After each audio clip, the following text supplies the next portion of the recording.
50 से भी ज्यादा सालों से जो भूमि विवाद में रही ऐसी राम जन्मभूमि पर आखिरकार राम मंदिर का निर्माण होने जा रहा है और कल एक ऐतिहासिक पल देश के लिए आने वाला है जब राम जन्मभूमि पर राम मंदिर के शिलान्यास होने वाला है। और इस मौके पर हिंदू जागरण मंच के विधि अध्यक्ष नीरज जैन ने हमारी टीम के साथ विशेष बातचीत करते हुए खुशी जताई।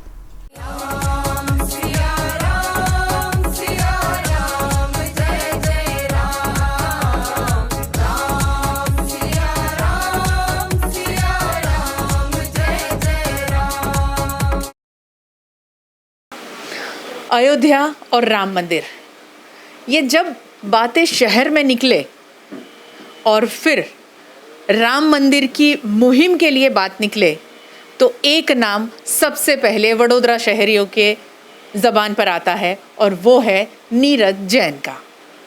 और इसी मुद्दे बात करने मैं उन्हीं की ऑफिस पहुंच चुकी हूं। कल राम मंदिर के लिए जिस तरह आज पूरा अयोध्या को सजा दिया गया है, मानो दुल्हन की तरह अयोध्या सज चुका है। कल भूमि पूजन है और उसी की तैयारियां जोरों शोरों से चल रही है। वडोदरा में जब भी राम मंदिर की बात निकली थी, बहुत जोर शोर से यहाँ से भी इस मुहिम में राम मंदिर बनाने के मुद्दे पर वडोदरा शहर भी बहुत ही जोर शोर से जुड़ा था। इसीलिए कल दोपहर का इंतज़ार, 12:15 बजे का इंतज़ार सभी को है। मगर उससे पहले जब नीरज जैन का नाम आता है तो नीरज जैन की फीलिंग जानना बहुत ज़्यादा ज़रूरी है।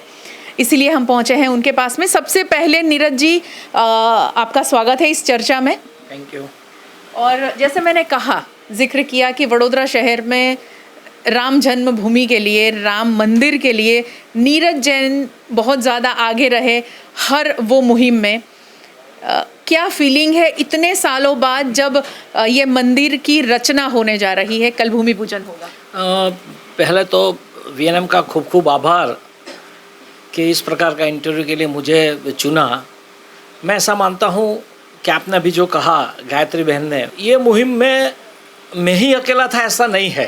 नहीं, मगर पहचानते लोग आपको ही है और नाम आप ही का है। वो ठीक है, मगर अजय जोशी, सुधाकर जोशी, नलिन भट्ट भी थे, काफ़ी नाम है, चंद्रशेखर, जनक ठक्कर, ऐसे कई नाम है, अनगिनत नाम है इस मुहिम में। मगर मेरा नाम इसलिए है कि भाई मैं वकालत में हूँ, जाहिर जीवन में, इसलिए लोगों को याद है। ठीक है, वो भगवान की कृपा है, राम जी की कृपा है। मगर जो मेरी फीलिंग्स ऐसी है कि मैं ऐसा मानता हूँ कि मेरी पीढ़ी यानी मैं इतना भाग्यशाली हूँ कि ये मुहिम पिछले 500 साल से चल रही है ना, 5 पीढ़ियाँ बीत चुकी है। और मेरी पीढ़ी ने ही भारत माता की छाती पर एक सोकोल्ड बाबर का कलंकित ढांचा देखा था। उसी ढांचा को यही पीढ़ी ने ध्वस्त किया और उसके ऊपर ही भगवान राम का भव्य मंदिर बनने जा रहा है। उससे बड़ी कोई इस जगत में, इस दुनिया में कोई बात हो ही नहीं सकती, क्योंकि ये जो कार्य है वो ईश्वर निर्मित कार्य है। और ये कार्य में हम ऐसा मानते हैं कि हम इतने भाग्यशाली हैं कि हमारे जीते जी हमारे सामने ये हो रहा है। तो मैं ऐसा मानता हूँ कि हमारी पीढ़ी बहुत ही भाग्यशाली है, क्योंकि मेरे साथ भी कई ऐसे लोग हैं कि जो हमारे साथ 30 नवंबर 90 में, 6 दिसंबर 92 में अयोध्या थे। मगर जब वापस उस वक्त भी कई लोगों ने प्रण लिए थे। वापस आने के बाद वो उसमें से कई लोग गुजर गए हैं, मगर हम लोग आज है, क्योंकि उस वक्त मेरी उम्र 22 साल 25 साल की थी, तो उसके कारण अभी मैं हूँ सबके सामने। मगर हमने ये देख रहे हैं कि हमारे समय ही ये आंदोलन हुआ और आज उसका रंग ला रहा है वो आंदोलन। ये तो फीलिंग्स ऐसा है कि अवर्णनीय है। बिल्कुल अवर्णनीय है। इसी के साथ में एक और जुड़ा हुआ सवाल है जो सभी लोग चर्चा कर रहे हैं कि इस राम मंदिर बनाने के अभियान में जितने बड़े बड़े नेता जुड़े हुए थे, बड़ी पार्टी के लोग जुड़े हुए थे, उसमें से कल वहाँ कोई भी नहीं होगा। यानी बड़े नाम की बात कर रही हूँ, बहुत सारे लोग होंगे मगर उसमें कुछ नाम ऐसे हैं जिनका नाम मैं जिक्र नहीं करूँगी, मगर आप समझ गए हैं, नहीं होंगे।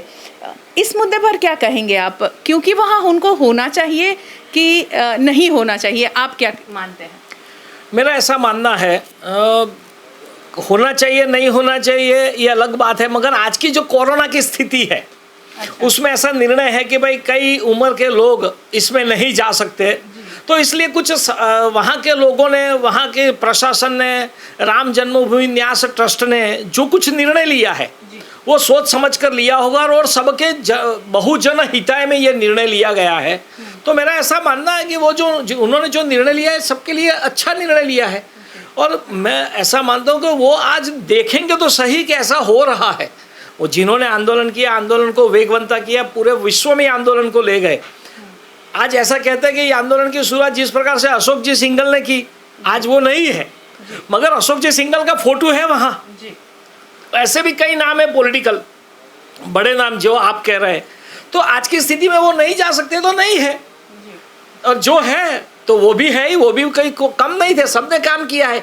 जिनके हाथ से शिलान्यास रखे जा रही है, मुझे याद है कि जामनगर में उस वक्त में, उसके पहले यानी जब शिला पूजन थी उस वक्त महसाणा, जामनगर, राजकोट, द्वारका हम लोग प्रवास साथ में करते थे और वहाँ भाषण करते थे। ऐसे कई फोटो आज भी है, मगर जो जहाँ जिस स्थिति में वहाँ से वहाँ पहुँचेंगे, जिसकी और जिसके जो नहीं जा पाएंगे, नहीं पहुँच सकेंगे, वो प्रशासनिक निर्णय है, तो उसको हमें स्वीकारना चाहिए। परिवर्तन तो हर एक जगह होता ही है। इससे आगे एक और मुद्दा है कि हमेशा भारतीय जनता पार्टी के लिए एक मुद्दा रहा है राम मंदिर, हर इलेक्शन में यही मुद्दा रहा। अब राम मंदिर बन जाएगा, अब क्या मुद्दा होगा ये भी लोग सोच रहे हैं, तो उसके ऊपर कुछ कहेंगे आप? मैं ऐसा मानता हूँ कि भारतीय जनता पार्टी में नहीं हूँ, मैं हिंदू जागरण मंच की मेरी जिम्मेवारी है। पहली बात समझो, एक भाजपा के लिए कौन सा विषय कब होगा वो भाजपा जाने। राम मंदिर बन जाने के बाद राम मंदिर का विषय खत्म हो जाएगा ऐसा मैं नहीं मानता हूँ। राम मंदिर के बाद अभी तो कृष्ण का मथुरा और काशी विश्वनाथ का मंदिर भी बाकी है, मगर आज की जो स्थिति है राम मंदिर, अगर ये राम मंदिर बन जाता है, पूरा तैयार हो जाएगा, तो सबको ध्यान में आ जाएगा भाई कि हमको कृष्ण मंदिर की भी जगह देनी चाहिए, काशी विश्वनाथ की भी जगह दे देनी चाहिए।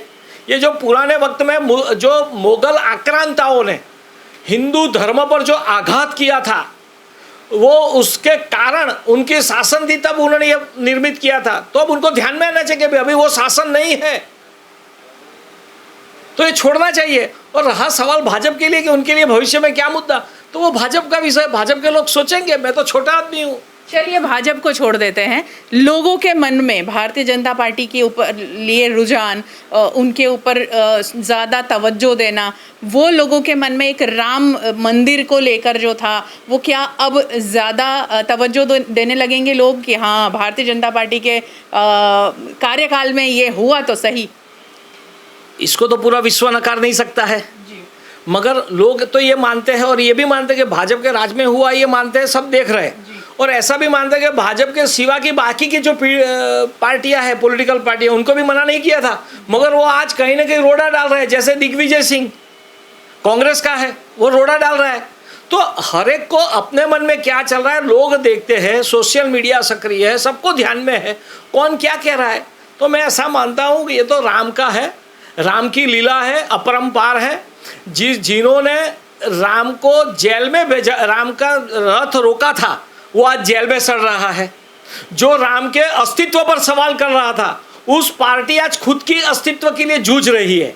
और जिन्होंने राम की बागडोर संभाली थी, वो आज सत्ता में बैठकर राम की शिला की पूजन करने वाले, कल भूमि पूजन करने वाले। ये समझना चाहिए, ये बहुत की चीज़ लोग जानते हैं, लोग समझते हैं, सोशल मीडिया में चल रहा है। तो मेरा ऐसा मानना है कि लोग बहुत होशियार है, समाज बदल चुका है। ये 1992 के बाद का भारत है, यानी लोगों के मन में भी बहुत कुछ है, लोग बोलते नहीं है, मगर लोगों ने बोले बिना 2014 और 2019 में करके दिखाया है। ये लोगों की मानसिक स्थिति क्या है समझ में आ रही है, और आगे भी समझ में आएगी सबको, ऐसा मेरा मानना है। बिल्कुल आपका मानना कहीं ना कहीं लोग जायज़ समझ रहे होंगे। आखिर में फिर एक बार वही बात दोहराऊंगी, राम मंदिर बन रहा है और जितने भी कलाकार वहाँ पर जुड़े हुए हैं मंदिर बनाने के लिए, और जितने कलाकारों को इस मंदिर के ज़रिए रोजी मिल रही है और हिंदुस्तान को एक बहुत बड़ा मंदिर मिल रहा है जिसका इंतज़ार सालों से लोग कर रहे थे, उस पर आखिर में क्या कहें? मैं ऐसा मानता हूँ कि ये हिंदुस्तान को बड़ा मंदिर नहीं मिल रहा है, ये पूरे विश्व को मंदिर मिल रहा है। क्योंकि हमारी पद्धति में, भारतीय संस्कृति में, हिंदू संस्कृति में ऐसा कहा गया है कि जिसके अंदर राम है वो जिंदा है, जिसके अंदर राम मर गया वो मुर्दा है। यानी राम मंदिर ये भारत की आत्मा है, विश्व की आत्मा है। अगर विश्व को बचाना है, विश्व को वसुदेव कुटुंबकम की भावना से लोगों को जोड़ना है, तो राम मंदिर तो वहाँ बनेगा, मगर इसके आधार पर लोगों के मन में भी राम जागृत हो, ये आज की परिस्थिति में आवश्यक है। और उसके आधार पर समूचे विश्व के अंदर माँ भारती जगत जननी बनने वाली है, माँ भारती गुरु स्थान पर विराजने वाली, ये निश्चित है। ये सिर्फ राम मंदिर ये ढांचा नहीं बन रहा है, मगर भारत की आत्मा सर्वश्रेष्ठ रीत से दुनिया पर राज करने वाली ये निश्चित है, यही राम मंदिर है। बहुत बहुत शुक्रिया हमसे बात करने के लिए, थैंक यू सो मच। सही बताया, राम जागरूक होना चाहिए लोगों के दिलों में, और राम जागरूक तभी होंगे जब हम राम को सही मायनों में समझेंगे। अगर आप राम को पूजना चाहते हैं तो उनकी बहुत सारी बातें हैं, क्योंकि वो बहुत ही धैर्यवान पुरुष थे। वो राजा थे, उसके साथ में संत भी थे।